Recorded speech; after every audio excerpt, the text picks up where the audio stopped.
ino ni shesheni ya Pacific Waves Television.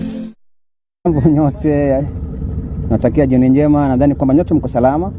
Tulipopeana brief asubuhi ya leo, tulikuwa tumesema kwamba shughuli nzima ya kuweza kutafuta ile gari na kuitoa nje ingemalizika leo.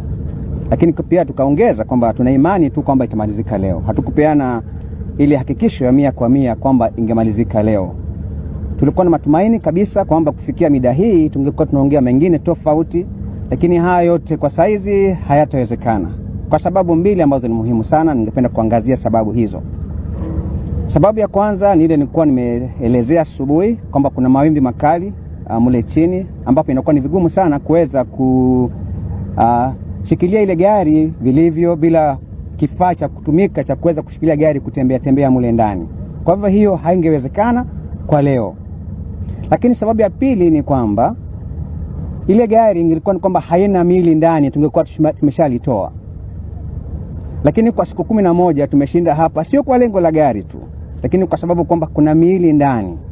Sasa hiyo miili, ili kupewa heshima, lazima tutumie hiyo njia kuweza kutoa gari kwa njia utaratibu mno, tuwe waangalifu sana.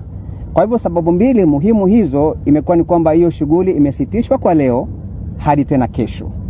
Sababu ni kwamba tungetoa gari bila miili, ingekuwa sasa hatujafanya kazi ya kuridhisha. Kwa sababu kuna wapendwa wao ambao wanaosubiri kuwapatia heshima zao za mwisho, Wakenya wanaosubiri kuwapatia heshima zao za mwisho.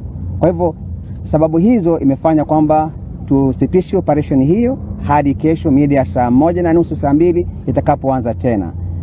Tuna matumaini kwamba kufikia kesho mida ya jioni kama sasa tutakuwa tukiongea mengine zaidi mazuri.